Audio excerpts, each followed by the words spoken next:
Bằng việc ký với triều đình nhà Nguyễn Hiệp ước ngày 6 tháng 6 năm 1884, Hiệp ước Paternoster,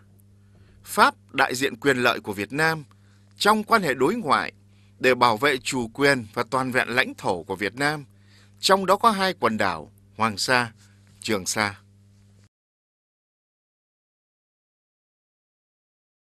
Ngày 17 tháng 10 năm 1887, Tổng thống Pháp ký sắc lệnh thành lập Phủ Toàn quyền Đông Dương, còn gọi là Phủ Toàn quyền Đông Pháp. Với tư cách đại diện cho Việt Nam, chính phủ Pháp đã thực hiện nhiều hành động củng cố chủ quyền của Việt Nam đối với hai quần đảo Hoàng Sa, Trường Sa. Các chiến hạm của Pháp thường xuyên tiến hành tuần tiễu trong vùng Biển Đông, bao gồm hai quần đảo Hoàng Sa, Trường Sa. Ngày 14 tháng 6 năm 1899, Toàn quyền Đông Dương Paul Doumer đề nghị với chính phủ Pháp xây tại đảo Hoàng Sa một cây đèn biển để khẳng định chủ quyền và hướng dẫn các tàu biển qua lại vùng này. Tuy nhiên, kế hoạch này không thực hiện được vì thiếu ngân sách. Trong những năm 20 của thế kỷ 20, các tàu hải quân của Pháp ở Đông Dương tăng cường tuần tiễu ở khu vực Hoàng Sa để ngăn chặn buôn lậu. Mặc dù chịu sự bảo hộ của Pháp, triều đình nhà Nguyễn mất quyền tự chủ, trong đó có quyền ngoại giao, nhưng về danh nghĩa vẫn là đại diện cho quốc gia, nên trước các yêu cầu của chính quyền Trung Hoa Dân Quốc đề nghị cung cấp dữ kiện liên quan đến vấn đề chủ quyền các đảo ở Biển Đông. Ngày 3 tháng 3 năm 1925, Thượng thư Bộ binh Thân Trọng Huề thay mặt triều đình Huế đã xác nhận chủ quyền Việt Nam đối với quần đảo Hoàng Sa bằng một văn thư, trong đó có đoạn viết: quần đảo Hoàng Sa luôn luôn thuộc về Việt Nam và đó là vấn đề không thể chối cãi được.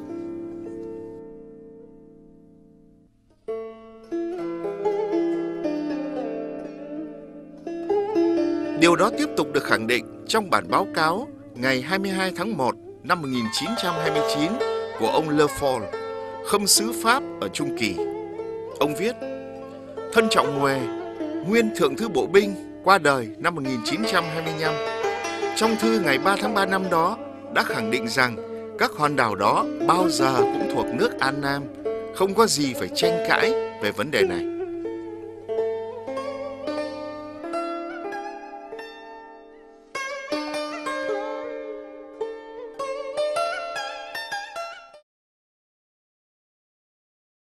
Ngày 8 tháng 3 năm 1925,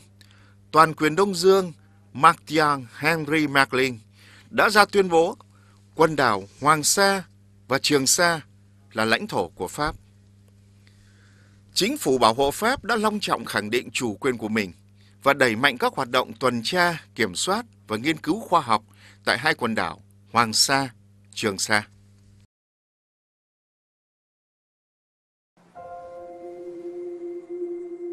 Năm 1925, Sở Hải dương học nghề cá Đông Dương Service Oceanographique de Pêche de l'Indochine cử tàu de la Naissance ra khảo sát ở quần đảo Hoàng Sa về hải dương học. Ngoài tiến sĩ Krem, lúc đó là giám đốc sở, còn có các nhà khoa học khác như Delacour, Raboul, nghiên cứu về địa chất, về sinh vật, vân vân. Sau 2 năm nghiên cứu, tiến sĩ Krem, giám đốc Viện Hải học Đông Dương, đã đưa ra kết luận: những đảo Hoàng Sa là một phần của Việt Nam.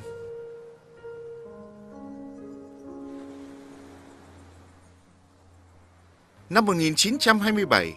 tàu de la Naissance ra khảo sát khoa học quần đảo Trường Sa. Tiếp đó Pháp cho đặt một trạm khí tượng hạng nhất tại đảo Hoàng Sa và một trạm phong vũ biểu tại đảo Ba Bình. Đây là hai đài khí tượng nằm trong hệ thống được quốc tế thừa nhận.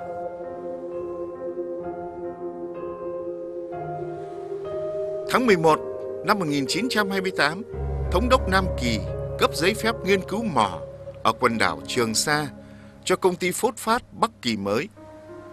Năm 1929, phái đoàn Pierre de Rouville đề nghị đặt 4 cây đèn biển ở 4 góc của quần đảo Hoàng Sa. Đó là các đảo Triton, đảo Đá Bắc, đảo Lincoln, bãi đá Bombay. Chính quyền Pháp đã thể hiện rõ trách nhiệm thay mặt chính quyền An Nam trong khẳng định và bảo vệ chủ quyền đối với quần đảo Hoàng Sa. Trong thư gửi Bộ trưởng Ngoại giao Pháp ngày 18 tháng 2 năm 1929,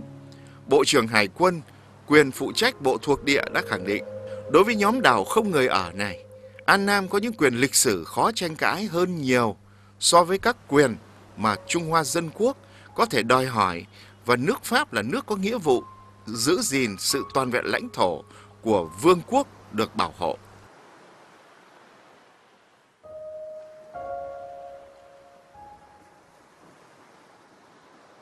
Trong thư ngày 20 tháng 3 năm 1930,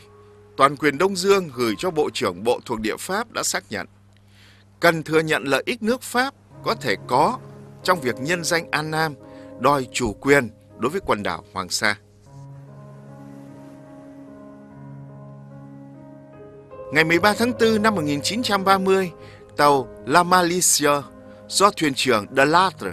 chỉ huy tới quần đảo Trường Sa theo chỉ thị của toàn quyền Đông Dương để dựng bia chủ quyền, chiếm giữ đảo Trường Sa và các đảo phụ thuộc.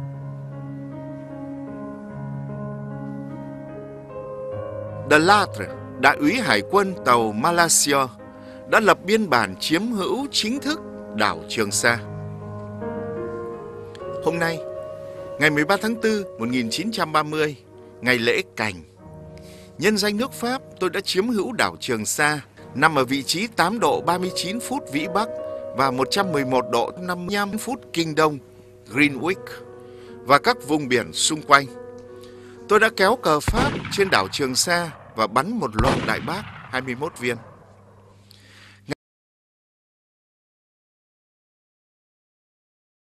Ngày 23 tháng 9 năm 1930, Pháp gửi thông báo ngoại giao về việc chiếm giữ các đảo cho các nước liên quan.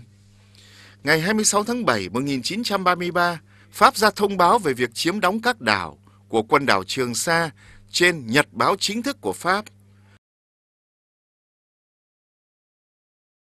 Và để tiện cho việc quản lý, ngày 21 tháng 12 năm 1933, Thống đốc Nam Kỳ Crottheimer ký nghị định sáp nhập các đảo Trường Sa, An Bang, Ba Bình, nhóm Song Tử, Loại Ta và Thị Tứ vào địa phận tỉnh Bà Rịa. Năm 1937, Pháp cử kỹ sư công trình Gautier ra quần đảo Hoàng Sa nghiên cứu chỗ xây dựng đèn biển, lập bãi thủy phi cơ. Cũng trong năm 1937, tuần dương hạm của Pháp La Motte Pique do Phó Đô đốc Istava chỉ huy thăm quần đảo Hoàng Sa. Pháp cũng thiết lập tại đây một trạm khí tượng mang số hiệu 48919 do Tổ chức Khí tượng Quốc tế, tiền thân của Tổ chức Khí tượng Thế giới, cấp phát. Ngày 29 tháng 3 năm Mậu Dần 1938, vua Bảo Đại ra chỉ dụ số 10, chuyển đổi hành chính đảo Hoàng Sa như sau. Các Cù Lao Hoàng Sa, Archipel de El Paracel,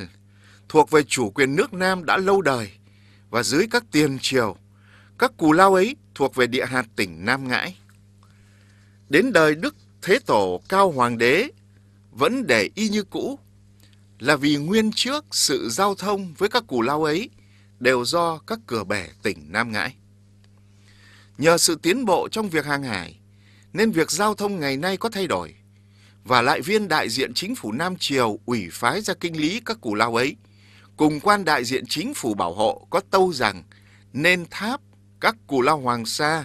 vào địa hạt tỉnh Thừa Thiên thời được thuận tiện hơn.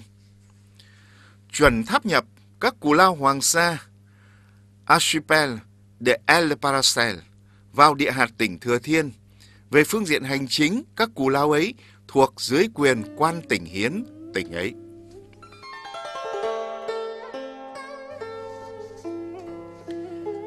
Trên cơ sở đó, ngày 15 tháng 6 năm 1938,